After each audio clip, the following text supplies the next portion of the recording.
It's out today. The new Radio Times. On the front cover of this week's Radiotomies, husband and wife celebrity team Thora and Douglas Hurd take on Giant Haystacks and Cloda Rogers in the first of a new series of pro-celebrity tag wrestling live from Jamaica. Plus, Lloyd Grossman visits the Elgin Marbles and tells us how and why he stuffed them into his mouth. Plus, there's lots of fun little ads for garden sheds and lifts for old people that go up the banisters. Plus, buried away somewhere, Victor Lewis Smith takes what he thinks is an hilarious look at television logos. Once upon a time, long, long ago, Mr. Photography married Miss Wireless, and soon after they gave birth to a gaggle of bouncing baby television stations. Of course, none of these television stations had any identity of their own, and like all little babies, they cost a fortune, and all turned out nothing but an undifferentiated stream of puke and excrement. So, quick as a flash, God christened them all with their own distinctive logos, so people could tell whose ordure was whose.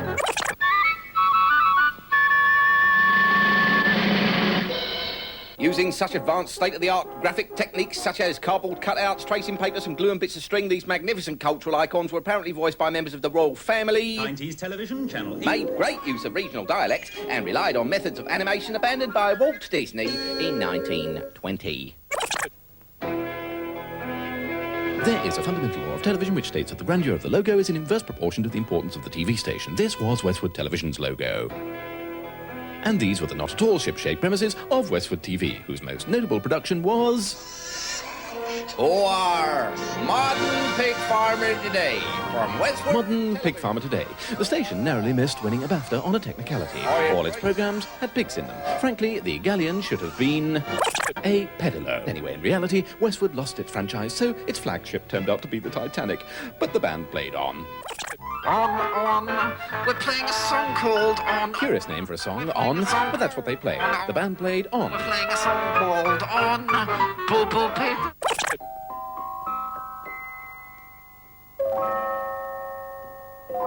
Logos attempt to reflect the nature of the region they serve. This gentle animation, for example, suggests rural peace, pastoral tranquility, and... This is not the time for words. Oh dear. It's the time for action. Oh dear. It was spend, spend, spend with Anglia, like 10 shillings and sixpence, which they recklessly spent on an Airfix kit and a tin of silver paint, sticking the result on a Dansette gramophone turntable. Anglia, known for its tedious survival programme about species too stupid to avoid extinction, such as the following, which all lost their franchise.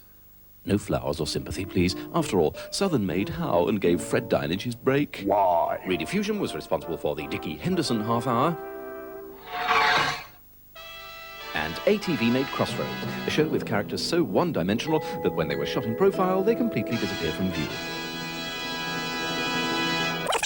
This is an important health warning. Viewers should only view the next logo through the piece of smoked glass which was supplied in this week's Radio Times, Those of you who buy the TV Times will unfortunately now be struck blind. Harlech experimented with this stroboscopic logo in an attempt to induce mass epilepsy in their viewing audience on the principle that any reaction to their programmes was better than none. What an absolute char. They'd never use those techniques here at BBC Electrical Television, you know. Anyway, good night from Continuity. Oh dear, my leg's given out. And a very... special good night from In Continuity.